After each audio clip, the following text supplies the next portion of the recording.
खरं म्हणलं तर दोन्ही राष्ट्रवादी एकत्र होण्याची प्रक्रिया अनेक दिवसापासून सुरू होती।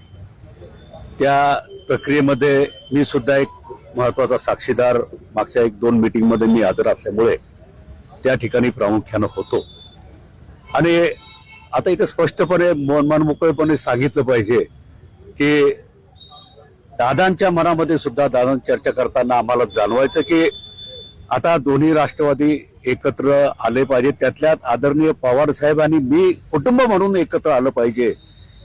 हे दादांच्या 1 महिनाभरामध्ये 1.5 महिन्याच्या त्या काळामध्ये आम्हाला 1-2 बैठकीमध्ये त्या ठिकाणी सातत्यानं जाणवलं आणि दादांची मनापासून इच्छा होती की मागचा झाला गेला असेल ते विसरून जाऊन सगळ्यांनी एकत्रितपणे आलं पाहिजे।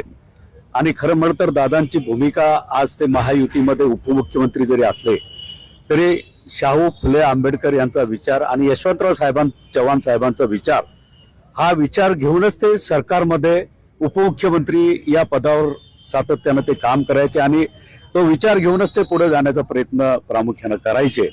त्यामुळे दोन्ही राष्ट्रवादी काँग्रेस पक्ष एकत्र आले पाहिजेत ही व्यक्तिशः माझी सुद्धा भूमिका आहे, माझं सुद्धा मत त्या ठिकाणी आहे।